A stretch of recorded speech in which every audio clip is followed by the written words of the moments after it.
J'essaie de trouver les moyens de financer mes propres recherches. Tandis que toi, tu vas finir toute ta vie sous la coupe tyrannique de cette espèce de gros porc de la Normandie. Et alors là, je ne sais pas, quelle choucroute. Bonjour, Curie, bonjour, Raymond. Alors, ces travaux s'avancent. Ah, grand pas. On peut espérer un communiqué. Je suis sur le point d'aboutir. Et vous, Curie, votre électromètre à quartz? Je suis bloqué. Bloqué. Oui. Vous êtes bloqué. Il fonctionne parfaitement avec tous les éléments sauf un. Lequel? L'uranium. Avec l'uranium, mon électromètre s'affole. Vraiment. Il s'affole. Ouais. Il semble mesurer plus de courant qu'il n'en est tenu. Ce qui est impossible. Oui, évidemment. Et à quoi attribuez-vous cela? Un vice de conception de mon appareil. Lequel? Précisément, je cherche. Eh bien, trouvez, Curie, trouvez. L'État vous paie pour trouver, pas pour chercher. Monsieur le directeur, l'enseignement m'accapare. Les étudiants me prennent un temps considérable. À ce propos, je tiens à vous signaler que l'élève Patenot, dont vous persistez à noter la bonne participation aux cours et aux expériences, a quitté l'école depuis 3 mois, rappelé en province. Ah. Et dans ce cas, je dois confondre. Je le crois aussi.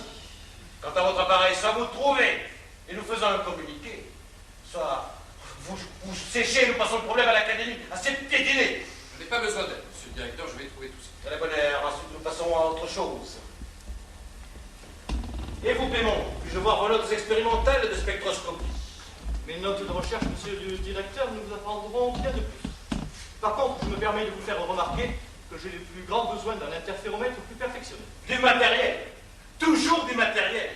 Mais vous n'entendrez donc jamais que cette rengaine. On ne peut pas envisager de grandes découvertes sans matériel approprié. Non, vraiment. Et Archimède, et Galilée, et Copernic, et Newton. Ah, Newton, une simple pomme. Et paf, la gravitation universelle. 2 siècles après, on en parle encore. Si c'est des pommes, ou des poires, que vous voulez, je peux vous en faire livrer un plein cachot. Non, merci, monsieur le directeur. Par contre, du charbon, ce serait avec plaisir. Je ne sais pas si vous avez remarqué la température qu'il fait dans ce laboratoire. Il fait une température tonique. Oui, mais le froid pose les appareils. Mais tonifie le cerveau. Monsieur le directeur, je crains que ce ne soit une contre-vérité physiologique. Au-dessous d'une certaine température, le froid engourdit. Comme c'est bizarre, voyez-vous. Parce que moi, vous commencez à m'échauffer. Monsieur le directeur, je ne voudrais pas colporter de ragot, mais se dit dans cette école que vous faites couper le charbon. Parfaitement, je vous coupe le charbon parce que vous sabotez les efforts que je fais pour promouvoir cette école aux yeux de l'Académie. Pourquoi je savoir? Oui, vous, Curie, vous obstinez à bricoler des inventions stériles, astucieuses peut-être, mais qui n'intéresseront jamais que quelqu'un de laboratoire. Quant à vous, Pémon, vous me prenez pour un imbécile. Pardon? Vous utilisez vos heures de laboratoire à des fins clandestines et personnelles. Qui vous a raconté ces ornettes? Qui? Non, mais c'est-à-dire, il ne se passe pas une semaine sans qu'un industriel m'écrive pour me demander si le représentant sautillant de je ne sais quel rigolophone à plumée acoustique est bien chargé d'enseigner la physique et la chimie à notre jeune ville républicaine. Et qu'est-ce que vous répondez? Canular. Parfaitement, Canular. Que vous grugez l'école est purement scandaleux et que vous la déshonoriez. Non. Permettez, monsieur le directeur. Ah, pardon. Je ne suis pas venu ici pour discuter. Je suis venu ici vous dire 2 choses. Primo, je vous donne 1 mois, bien sûr de charbon, pour me donner un communiqué faisant état de vos travaux destinés à l'Académie. Secondo, je vous amène du renfort. Du renfort? Parfaitement, puisque vous ne suffisez pas à la tâche. On m'adresse ce jour une jeune étudiante polonaise du nom de Sklodowska. Il ne parle pas un mot de français, ce qui la rend inapte à l'enseignement, et qui est bardée de diplômes, infatigable, et sans état d'âme pour les travaux de laboratoire. J'attends beaucoup de cette personne.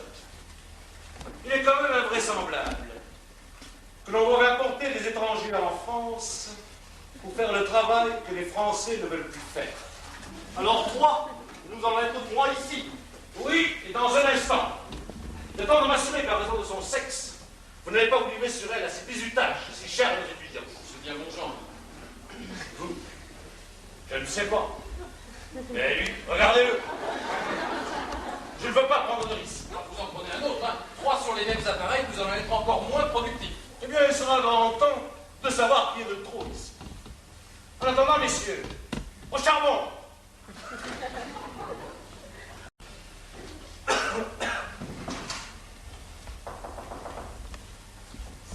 Soir Tiercel.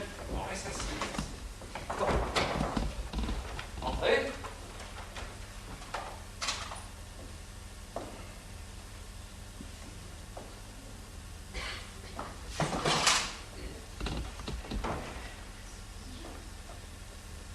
Vous êtes mademoiselle Slodowska. C'est ça, mademoiselle Slodowska. Quand le professeur Schutz nous a appris votre venue ici, je ne vous cache pas que notre première réaction a été hostile. Puis, à la réflexion, la solidarité scientifique nous impose de faire, contre mauvaise fortune, bon cœur. Alors, même si ces installations sont modestes, même si votre venue ici pose quelques difficultés, soyez la bienvenue dans ce laboratoire. Mon nom est Pierre Curie et ce monsieur est Gustave Bémont. Pouvoir parler plus lent. Pardon. Pardon. Do you speak English?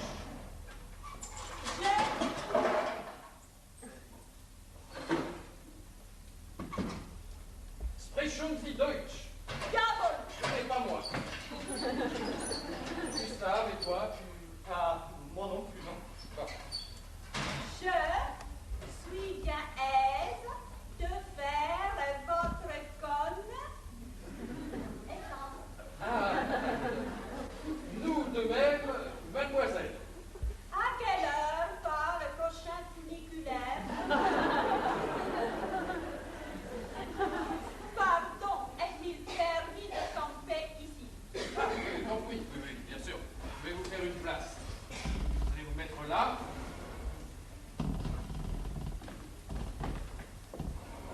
Possibilité. Étudiant Slodowska, amarrez ma manteau sur votre bite.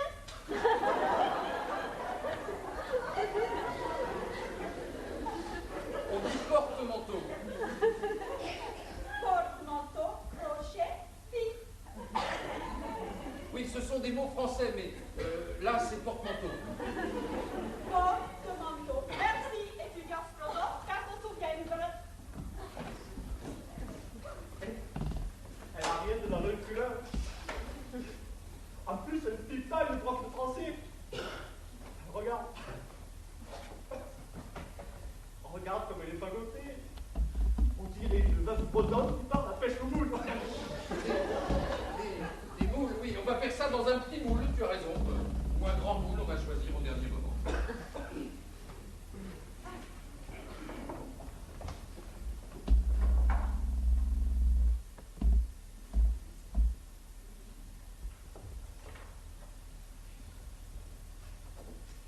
Étudiant Slodowska, pouvoir utilise potence. Ouais. Potentiomètre pour travaux assignés par professeur Schultz. Longtemps? C'est-à-dire que j'en ai besoin aussi du potentiomètre. Mais faites-moi voir votre feuille de recherche. Pouvoir parler plus lent. Analyse spectrale et structure atomique des métaux non ferreux. Tous lui a donné comme à moi, il me fait doubler. Indubitablement. Cette fois-ci, ça dépasse les bornes. Hein. S'il a l'intention de s'asseoir sur les acquis de mes recherches, ça le regarde. Seulement moi, je vais le trouver immédiatement. Ce sera lui, elle, ou moi. Bon, écoute, ne t'énerve pas. Je vais aller voir Schutz. Je vais intercéder et lui demander de lui affecter un autre champ de recherche. Tu plaisantes. De toute façon, on va se bouffer le nez et se bagarrer pour avoir le matériel. C'est trop tard. C'est elle ou c'est moi. Ah, écoute-moi bien, espèce de chauvard. J'ai pris mes 10 ans en Pologne à faire le bon d'enfant pour payer mes études. J'intriguais comme une bête pour les continuer en France. J'ai fait des pieds et des mains pour avoir ce poste. Alors je ne vais pas prendre le risque, à peine assise, de laisser un roquet psychopathe semer la merde derrière le tirelot. Si vous faites le ou l'autre à travers la porte, je déchire ma robe. Je me crie, je crie au viol. Je ne plaisante pas.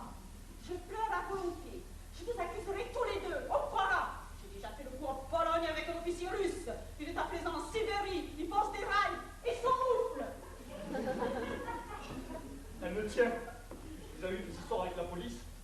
Une rixe dans ce placard, avec un marquis. Nous n'allons pas céder à ce chantage. Hein. Tout ce que je demande, moi, c'est de rester ici, d'arranger tout le monde. Schultz me donne les mêmes recherches que vous. Mais si vous voulez, je ne trouve rien. Si vous voulez, je vous aide et c'est vous qui signez. Ou bien je fais le travail fastidieux, ménage tout, à condition d'être accepté. Mais d'abord, pourquoi? Oh non! Et à quoi d'autre est-ce qu'on s'occupe dans ce laboratoire? Ceci, par exemple, Non, qu'est-ce que non. c'est? Non, ça n'a rien à voir avec nos recherches, monsieur le recteur. Voilà, il se trouve que je souffre de colibacille et que cette eau thermale provient de la source de la Preste dans les Pyrénées. J'en bois 2 grands verres tous les matins. Mais pourquoi au laboratoire? Pourquoi pas chez vous? Ah, et pourquoi pas chez vous? Eh bien, parce que je dois boire mes 2 grands verres à 9 heures précises tous les matins, sinon ce n'est pas efficace, enfin, paraît-il. En ce cas, il est vrai que l'organisme a de ses mystères. Et ceci? Vous êtes chimiste de formation, monsieur le recteur? Non, moi ma branche, c'est l'astronomie. Mais je pense pouvoir comprendre à peu près tout, dans les grandes lignes. Bien. Alors, ceci est... il s'agit de ragoût sulfite de polynorata. Quelle application? Et cultivé de façon anaérobie. Oui. Quelle application? Quelle application c'est pour produire des aliments chimiques destinés au bétail, voilà. Ah, mais voilà quelque chose d'intéressant. Mais je la sens très mauvais. Il est vrai pour les bêtes. En tout cas, c'est prometteur. Alors, pour en revenir à mon électromètre, comme je vous disais, il suffit d'appuyer sur le bouton de gauche. Tiens, Venez. 9 heures déjà. Hein? Mais il est l'heure de prendre votre eau minérale. Oui, je vous remercie. Venez voir. Non, mais soignez-vous, mon ami. La faculté vous a dit à 9 heures précises, buvez votre eau. Oh, ce n'est pas à quelques minutes près. Allons, Oui, venez. on dit ça et puis après on oublie. Alors, buvez votre eau, c'est un ordre. Je m'en ferai d'augmenter vos polybacides.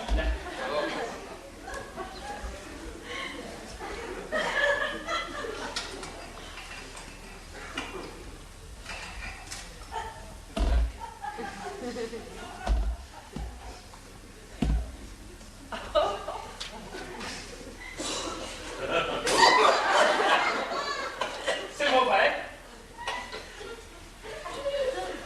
Allez, courage, buvez. Allez, finissez. Il faut être habitué, monsieur. Finissez. Vous le tuez? Je finis? Oh. Le deuxième verre. Et vous en aurez terminé. Bon.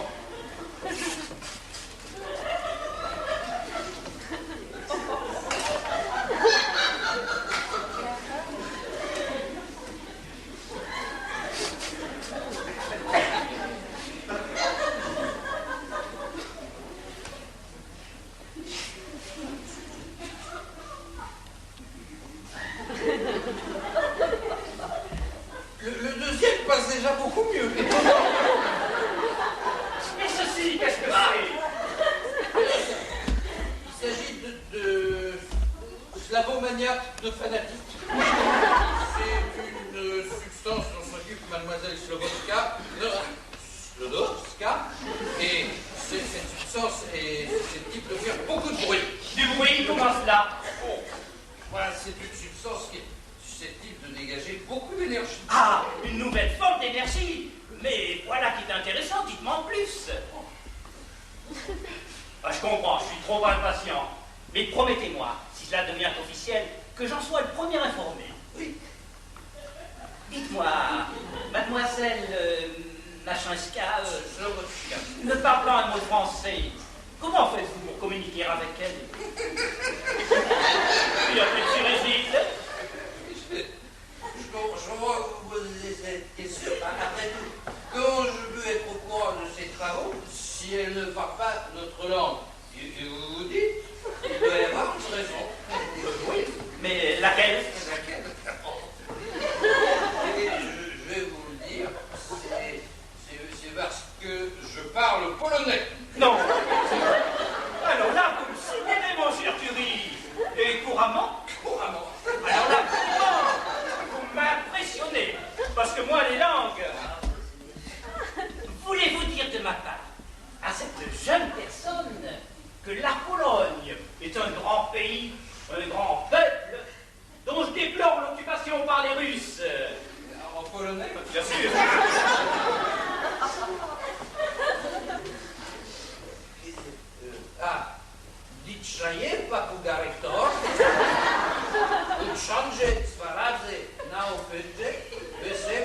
enseignant. Moi, cela ne vous ennuie pas de me servir d'interprète. Pas du tout. Dites-lui que grâce à des gens comme elle, Vladivostok, Moutchik, Kazachok, Koulibiak. les scientifiques venus des quatre coins de notre vieille planète, Kazimir Volga, Géantov, Plinit, Starama. la science pourra progresser à pas de géant. Spoutnik, Léon Zitron, Pouglov. Et devenir comme une espèce de nouvel âge d'or. Vous pouvez répéter la Et question? devenir comme une espèce de nouvel âge d'or. Lech Walesa, Moussorski, Prokofiev. Tous les savants vivront en fraternité, sans clan ni frontières. Dante, Paul Savantov, Vivrantowski, ciné frontière, ciné clan, ciné rien du tout. Merci, mon cher Curie. Lashkorovgotsk, Non, c'est tout que je remercie. Wódka, co wiecie moja? Ty jesteś na zdrowie, dziewczyny, ciebie trzeba. Takiego się to, ciekła siupu. Qu'est-ce qu'elle a dit? Elle a dit qu'elle vous remerciait beaucoup et qu'elle vous fait énormément remarquer que vous marchez sur mon pied, que ça me fait mal. Excusez-moi, une maladresse est une distraction. Combien des savants d'ailleurs. En tout cas, peu de promesses dans ce laboratoire. Une nouvelle forme d'énergie, de nouveaux aliments pour le bétail. Je m'en vexe pas, dire au professeur Schultz, la très excellente impression générale que m'inspirent vos travaux. À part votre lettre-maître, là, un peu saugrenu. Monsieur Curie, mademoiselle Trukoska, bravo, et à bientôt. Tiens, Pasteur regarde à gauche sur les nouveaux bustes maintenant. Encore une manœuvre des socialistes et des radicaux pour s'accaparer tout ce qui compte dans ce pays.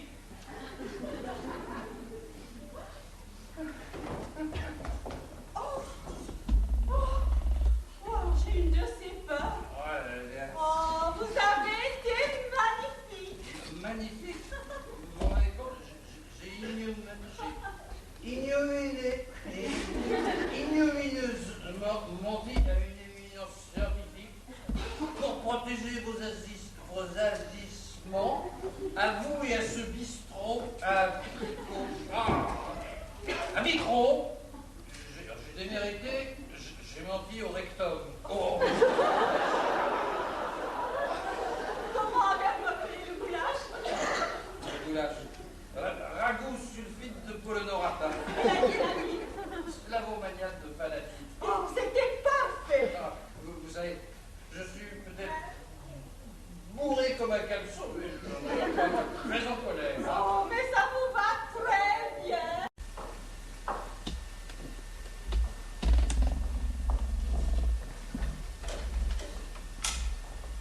Eh bien, il fait chaud. Au Luxembourg, il y avait foule. Tiens, j'ai revu le clochard de l'autre jour. Heureusement que la petite sirène regardait de l'autre côté. Il m'a fait une de ses peurs. Il a sauté d'un buisson et il m'a montré son zizi en éruption. Oh, je suis tombée des dunes. C'est prévu les gendarmes. Oui. Irène a été sage? Oh, ça peut aller. Dites, Madame Curie, pour le dîner de ce soir, on fait quoi? Ce que vous voudrez. Disons du poulet. Parfait. De rôti de porc. Ça fait longtemps qu'on n'a pas mangé de rôti de porc. D'accord. Oh, j'ai vu des jolis boudins dans la vitrine du charcutier. Maman, cette Georgette, faites à votre idée, je ne peux pas mieux vous dire. Dites, vous connaissez pas la meilleure. Vous savez, nos voisins du dessus, celle dont la femme a un amant militaire. La concierge me raconte pas, mademoiselle Georgette. Je vous ai dit 100 fois que j'ai horreur des ragots.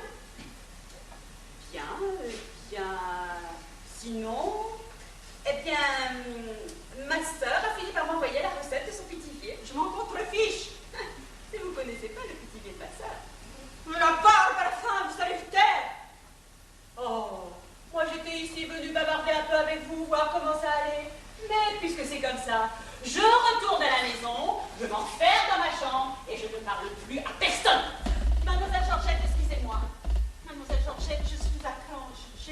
soucis comme vous n'imaginez pas. Mais vous n'avez qu'à comprendre. Ce sont des soucis très compliqués dans la mesure de mes possibilités. Je crains que vous ne puissiez pas grand-chose pour moi. C'est parce que j'ai pas assez d'instructions. Marie, Puis après tout, pourquoi pas? Mademoiselle Georgette. Oui, mademoiselle Georgette. Je vais essayer de simplifier. Eh bien, commencez par m'appeler Georges tout court. Georgette. Georgette. Ceci est de l'uranium. C'est un métal comme le fer ou le plomb qui vient du fond d'une mine. On connaît l'uranium depuis toujours. Seulement voilà, M. Curie et moi, nous nous sommes rendus compte depuis peu de temps que l'uranium n'était pas un métal comme les autres. Figurez-vous qu'il dégage de l'électricité. comment ça se fait? Et il y a mieux. Figurez-vous qu'il dégage des courants tellement pénétrants qu'ils peuvent traverser une feuille de carton fort, une planche de bois et même un matelas. Non, comment ça se fait? On n'en sait rien. Personne au monde à ce jour ne sait ni pourquoi ni comment. Monsieur Curie et moi avons seulement constaté ce talent particulier de l'uranium. Il agit à distance, de façon invisible. Comme la TSF. Mais exactement comme la radio. D'ailleurs, je vais ce phénomène de radioactivité. Vous me suivez? Oui. Et c'est donc ça qui vous donne tant de soucis? C'est la radioactivité de l'uranium. Parce que, comme quoi que ce soit, qui n'est pas un être vivant précisément, un nuage, un volcan, de l'eau qui bout, une bûche qui brûle, voyez-vous, Georgette, ou c'est de la physique, ou c'est de la chimie. Parce que Une pomme de terre qui pousse, c'est de la... c'est un phénomène physique. Retirez la pomme de terre, coupez le feu, le phénomène s'arrête. En revanche, si vous plongez ce morceau de craie dans du vinaigre, mais je n'en ai pas là. Ah, mais j'en ai moi dans mon panier, on va donner.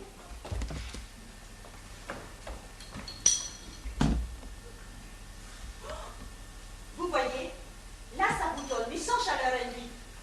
Retirez la craie.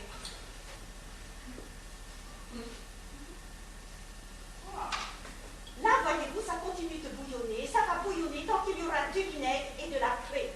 C'est une transformation. C'est de la chimie.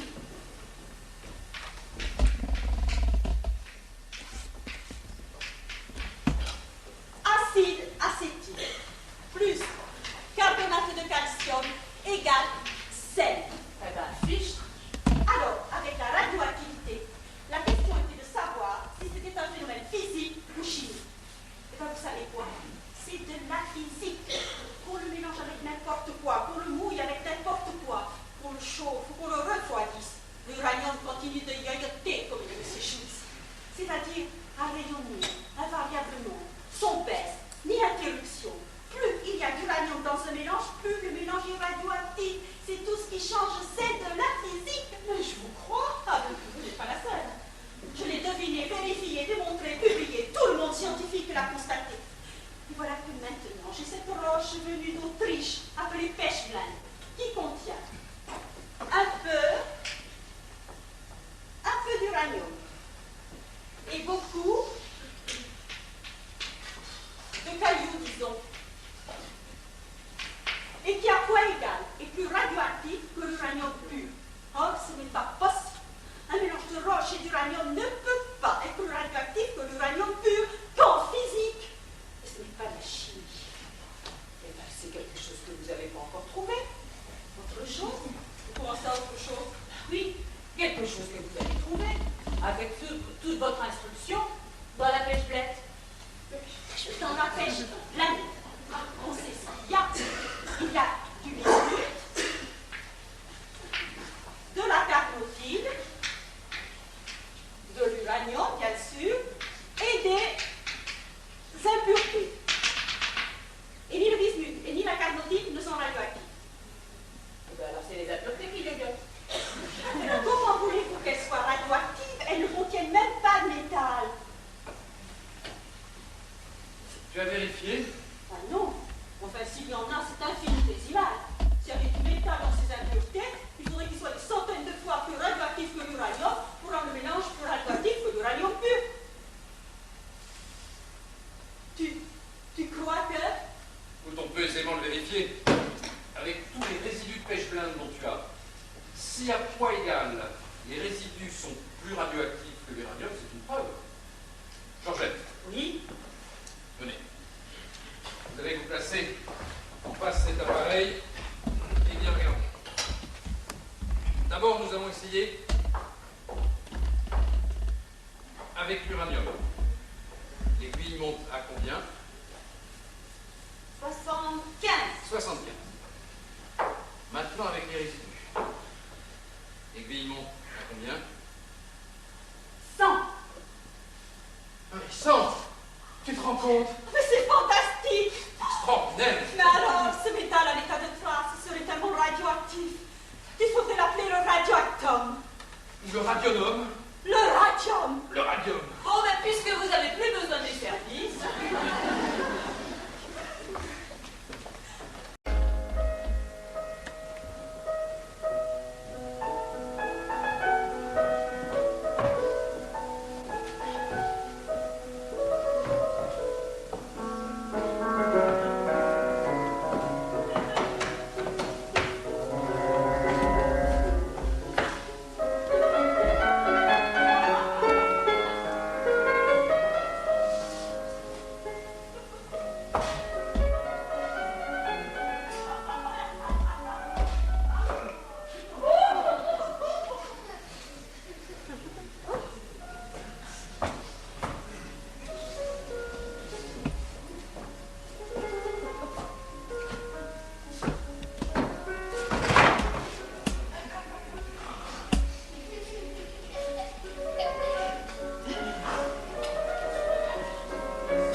chez moi alors? Nous sommes à l'école, dans le laboratoire d'écurie. Oh, mon Dieu, ma tête. Mais qu'est-ce qui s'est passé? Ah, vous auriez trop bu, ça ne m'étonnerait pas, hein.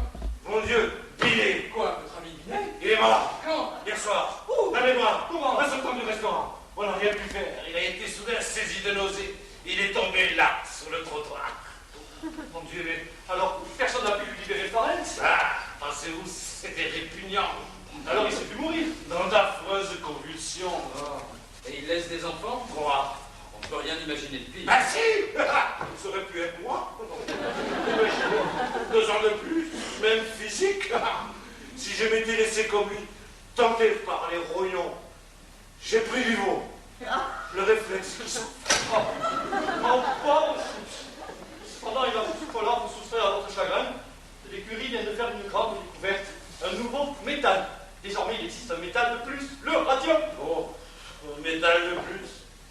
Un métal de moins. Qu'est-ce que j'allais à faire? Vous qui allez le présenter à l'académie. Avant d'y rentrer à la prochaine élection. Et pour être élu au fauteuil de Binet et finir comme lui 3 mois plus tard, en plein boulevard Haussmann, noyé dans les rognons. Schultz, reprenez-vous. Hier soir, après sa mort, j'ai vu le fils saoulé. Et puis je me suis réfugié là, dans le laboratoire que l'on a blessé. Car nous sommes tous des rats. Nous courons après les honneurs, comme les rats courent après le fromage dans le labyrinthe. Et puis un jour, crac, noyé dans les rognons. Alors votre académie, je m'en tape. Je suis fatigué, je veux simplement qu'on me laisse dormir. Je suis un rat blessé. Je suis un rat là. Eh bien, si je m'attendais à ça, mais qui va présenter nos travaux à l'académie? Mais allez voir la Grenée. N'ayez pas peur. Schultz et lui sont à couteau tiré. Et son institut et cette école font partie du même département universitaire. D'ailleurs, en cas d'urgence, quand Schultz est absent, c'est la Grenée qu'il faut voir. Et Schultz est absent. C'est le moins qu'on puisse dire. On ne peut tout de même pas demander à la Grelet de cautionner nos travaux, il n'est au courant de rien. Il va se gêner. Dès qu'il va comprendre qu'il y a de la médaille dans l'air en train de se faire sur le dos de Schultz, vous allez voir comme il va frétiller. Figurer sur le communiqué, avoir une petite place au soleil, c'est tout ce qu'il demandera. Il va vous rédiger un de ses vagues commentaires et rouler. Tu crois qu'il se les gratte tout seul, Schultz? Ses commentaires de synthèse, c'est pris avec tout le reste. Tout ce qui manque, c'est une signature. Eh bien, alors filons, c'est la Grenée. Imaginez qu'il se ressaisisse et que ce soit la Grelet qui soit élu à sa place. Ça, il ne nous le pardonnerait jamais. On lui donne 24 heures. Pourquoi faire? Si je peux me permettre. À la guerre, quand les chefs se couchent, les soldats ont ordre de leur écraser le crâne. Voir la Grelet tout de même. Eh bien, pour des savants, vous êtes drôlement gros.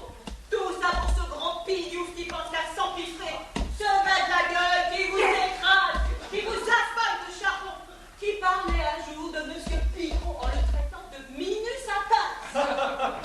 Minus à faire. Eh bien, comment que je te le doublerai, moi, votre invention? Comment que j'irai la mettre dans le cartable à la volée? Comment que je le laisserai prendre la place de Schultz pour aller faire le guignol devant